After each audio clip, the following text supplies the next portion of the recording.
Buenas noches a todos, gracias por estar aquí. Antes que nada, agradecerle al profesor Rafael, que veo que está como siempre controlando que todo salga perfecto, que todo esté en orden, y creo que la cantidad de gente que hoy está acompañándonos da una muestra de lo importante que es generar estas actividades. Yo recuerdo que cuando vine y él recién había asumido, una de las misiones que él se proponía era hacer que esta casa sea un ámbito de participación y una forma también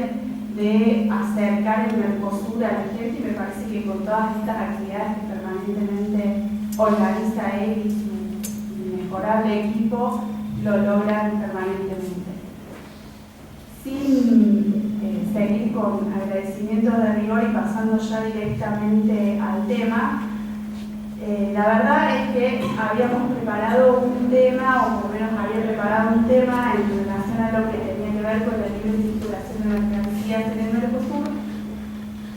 y lo hemos tenido que modificar a la luz de una opinión consultiva que pidió la Corte Suprema de Justicia Argentina hace 2 días en relación a justamente este tema, al tema de las mercancías. A ver, siguiendo un poco con el hilo de lo que decía el doctor Pisolo, nosotros no podemos entender, o al menos aquellos que tratamos de estudiar o de analizar o de interpretar el Mercosur o cualquier otro proceso de integración que nosotros estemos analizando, no lo podemos ni siquiera pensar si no lo vemos de la mano de esta libre circulación de personas, libre circulación de bienes, de servicios, porque es la esencia básica de todo proceso de integración. Es el no aislamiento de los estados y es, en definitiva, como se dijo acá, el derrumbar o el hacer desaparecer esas barreras que entre estados que deciden voluntariamente unirse para formar un espacio común estaban impuestos por cuestiones históricas, geográficas o religiosas.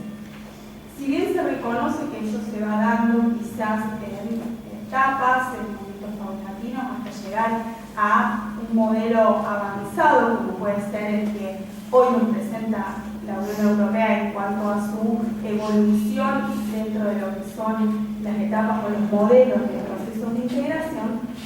nosotros desde nuestro proceso de integración, desde el Mercosur, me parece que tenemos que reflexionar y, si bien tratar de fortalecer y ayudar a que este Mercosur cada vez crezca, se fortalezca y sea una realidad para los pueblos que lo integran, sí también me parece que es nuestro deber marcar, o al menos sentarnos a pensar y a debatir cuando vemos que hay algunas cuestiones que no se están al menos planteando dentro de los canales que en cualquier proceso de integración se plantean. Esto lo digo porque dentro del Mercosur, estas 4 libertades, que son las libertades básicas de cualquier proceso de integración, no están siendo desarrolladas de la manera en la que deberían estar trabajadas. De hecho, eso uno lo puede ver tanto cuando circula, como decía el profesor Pisolo, porque tenemos que hacer trámites migratorios, porque tenemos una cierta trámite que hacer, por más simple que sea, pero el trámite existe, no es la libre circulación tal cual se plantea. Y lo mismo o más aún sucede si nosotros nos vamos al tema de la libre circulación de mercaderías. Acá la cuestión se complejiza más. La complejización viene sin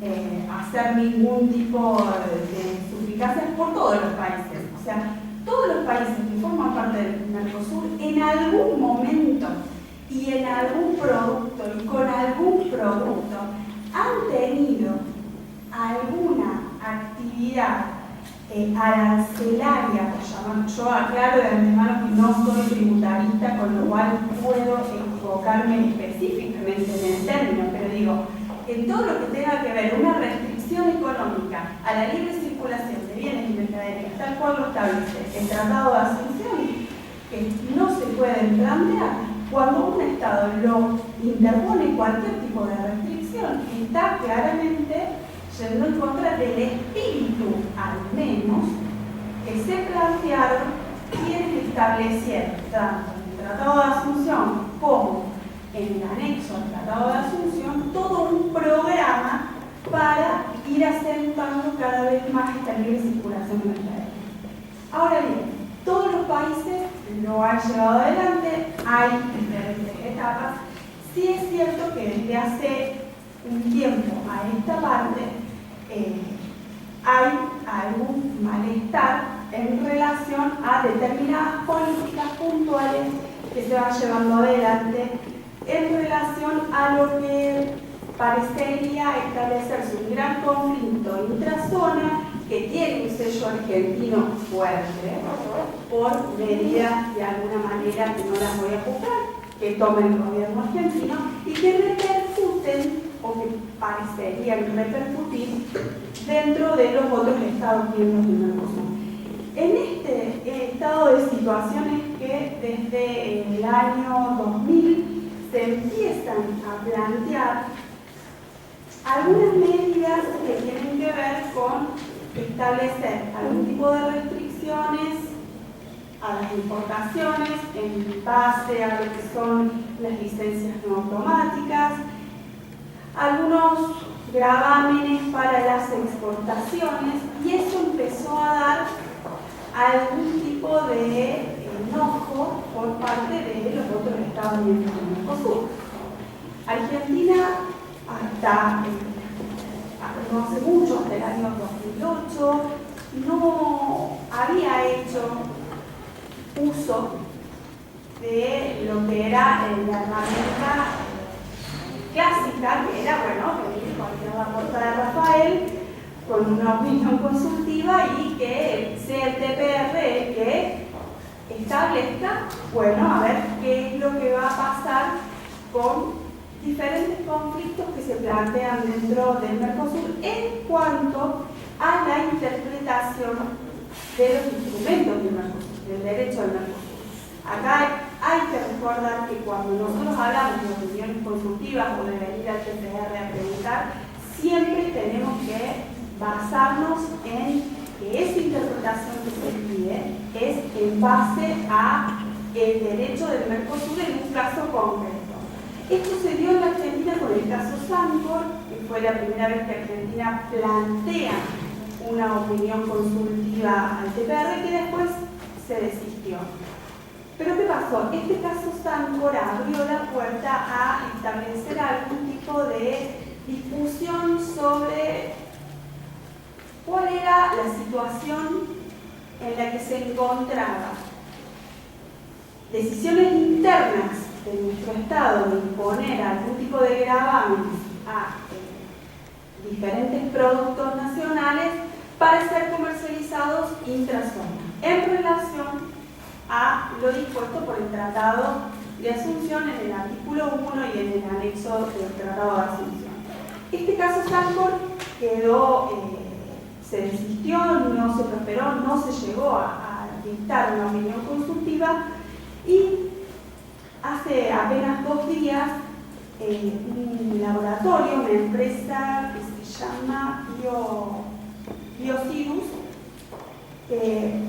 logra que la Corte pida una opinión consultiva al TPR. Este es un conflicto viejo, un conflicto que también viene del año 2002, donde la misma resolución del caso Sancor es exactamente la misma resolución a la que se ataca, y por ende es los mismos argumentos que los jueces de la Corte invocan para decir, bueno, a ver, estamos ante idéntica situación, y bueno, en aquella oportunidad no se pudo o no se llegó a la instancia del TPR, pero bueno, nosotros, como no se llegó, la duda la seguimos manteniendo, y por eso pedimos que el Tribunal Permanente de Revisión nos aclare. ¿Nos aclare qué? ¿Cómo está formulado? Y lo voy a leer para no confundir, porque importante saber los términos en los cuales la unión consultiva fue realizada, porque de eso mucho depende el accionar que va a tener el TPR aquí, o sea, desde la admisibilidad o no a el tratamiento que se le pueda llegar a dar. En cuanto a la formulación, dice, el Tratado de Asunción impone a los Estados miembros del Mercosur la obligación de abstenerse de establecer derechos a la exportación de mercaderías originarias de uno de ellos y destinadas a otros Estados miembros. Esa es la opinión consultiva que la Corte eleva al TPR. Acá lo que nosotros tenemos que tener en cuenta es lo siguiente. Por un lado, las opiniones consultivas, tal como todos saben, no son obligatorias ni vinculantes. Es una consulta que se le hace al TPR y que después queda en manos de los jueces locales ver cuál es el futuro que se le va a dar. El Tribunal Superior, en el caso nuestro, la Corte Suprema de Justicia Argentina, puede pedir una interpretación de una norma del Mercosur siempre que se vincule con causas que están bajo su trámite, en el cual el Estado sea parte y que se trate de materia mercosureña. Con lo cual, digamos, la competencia y la situación de que la materia que plantea la Corte es la que corresponde como para dar base, para poder plantear una opinión consultiva desde mi punto de vista, y hoy hablamos con el profesor Luca, el profesor estaría encuadrada. Ahora, también hay que ver qué es lo que pasaría en base a la resolución que se tome. Porque acá lo que nosotros tenemos que ver es que, al igual que en el caso SANCOR, ¿qué es lo que está subyacendo acá? La posibilidad de que un Estado imponga restricciones o imponga algún tipo de gravámenes sobre bienes para comercializar dentro de la región y que de esa manera afectan la región, cuando se supone que el camino que el Mercosur tiene que seguir es justamente de ir eliminando todas esas barreras que lleven a una libre circulación de mercancías. Y parece que el camino que se está adoptando es todo lo contrario. En lugar de, como se establecía en el tratado, establecer una fecha a partir de la cual las restricciones que existieran empezaban a retrotraerse, los estados debían sacarlas, quitarlas, no imponer nuevas. No, parece que todo por lo contrario, los estados se han vuelto de alguna manera más proteccionistas en cuanto a la libre circulación de mercancías, incluso dentro del orden, porque acá también hay que diferenciar diferentes cuestiones. Una cosa es que un Estado esté, desde mi humilde punto de vista, me parece que una cosa es que un Estado que esté inmerso en un proceso de integración tenga una política proteccionista y la lleve al bloque, se discute, sea ese bloque el que decide de alguna manera proteger el bloque. Pero si uno está dentro de un bloque de integración, tener una medida proteccionista dentro del mismo bloque es un contrasentido, porque entonces, ¿para qué está dentro de ese bloque de integración? Para tomar lo que le conviene nada más. Me parece que ahí hay una cuestión que habría que resolver en cuanto a estos términos que se van llevando adelante, porque en todo caso lo que se discute son otras cuestiones. Nosotros no perdemos de vista que nosotros dentro del Mercosur ni siquiera tenemos una unión aduanera imperfecta, que no está todavía conformada como tal. Y me parece que con este tipo de medidas, la no libre circulación de personas, la no libre circulación de mercadería, o las trabas, si ustedes quieren, para no decir en términos genéricos,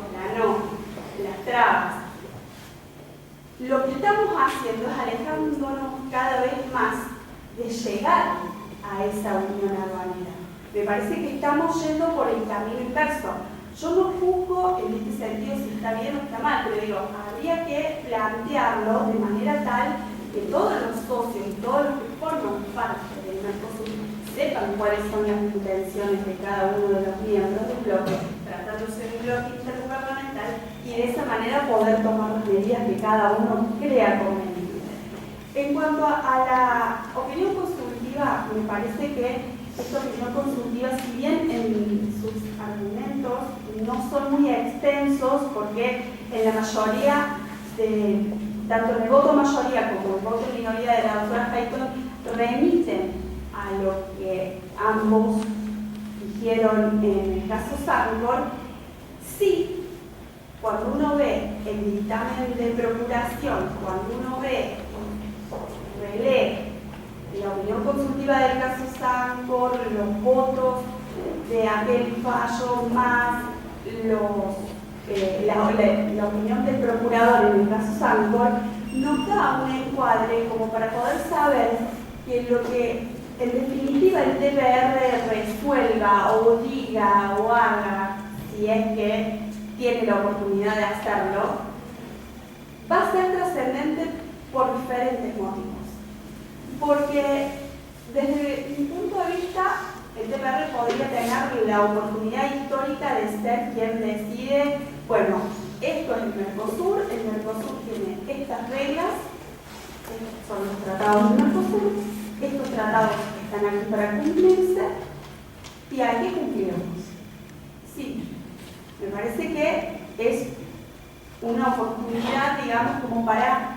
decir el TPR, el marco norte, que después, teniendo en cuenta que las opiniones políticas son no vinculantes, los estados pueden apartarse o no, pero al menos el TPR se fortalece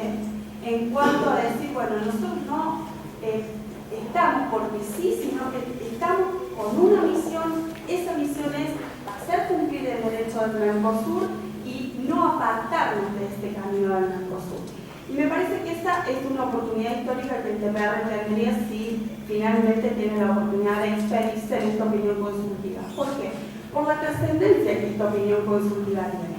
Por la trascendencia que esta opinión consultiva tiene dentro del Estado argentino, pero también para los otros estados. Porque yo cuando traigo este caso, no lo traigo solo por el caso argentino, digo porque, como empecé diciendo en la charla, en diferentes momentos y para diferentes productos, diferentes Estados miembros del Mercosur han tenido políticas proteccionistas con diferentes productos. Entonces me parece que, si bien ya se ha expedido, ya se ha hablado, hay tanto laudos como otras opiniones consultivas del TPR que tienen alguna manifestación en relación a la libre circulación de mercancías, me parece que, dadas las circunstancias y teniendo en cuenta que el contexto en el que se da por la situación en la cual se van dando los hechos es diferente, me parece que en este caso, la resolución de este caso con una emisión de una opinión consultiva por el TPR significaría un grado de fortalecer al Mercosur, fortalecer el rol del TPR dentro del Mercosur también y marcarle a los Estados miembros cuál es el camino que se debe seguir si uno quiere estar dentro de este proceso de integración. Porque acá lo que no nos tenemos que olvidar es que los gobiernos pasan, los gobernantes pasan, van, vienen, pero el Mercosur, los ciudadanos, estamos acá, nosotros seguimos. Y cada retroceso que se hace o cada tiempo que el Mercosur no logra avanzar en su consolidación, es tiempo que se pierde para poder afrontar nuevos y mejores desafíos, que me parece que una región como la que conformamos ahora, incluso con el ingreso de Venezuela y la posible inclusión de Bolivia y de Perú y de Ecuador y de todos los países que quieran entrar, me parece que posibilita esta idea de decir, bueno, tenemos una América Latina unida, fuerte y que sea capaz de enfrentar desafíos mayores. Me parece que con este caso que se plantea hoy en la Corte Suprema Argentina y que se traslada a TPR, vamos a ver si llega, se da una instancia en la cual en un tema crítico sensible, porque estamos hablando de libre circulación de mercaderías, de derechos de exportación, que todos sabemos que el Mercosur es básicamente económico y que es donde realmente suficiente, porque con solo leer los diarios uruguayos, por ejemplo, uno puede ver cómo los camioneros uruguayos o los camioneros brasileños se quejan acerca de la no existencia del Mercosur por no poder circular libremente ni ellos ni la mercadería dentro del bloque. Entonces digo, la resolución de este caso no es, me parece, lo que solamente ese caso implica, sino la implicancia y el efecto de derrame que este puede tener para el futuro del Mercosur. Muchas gracias.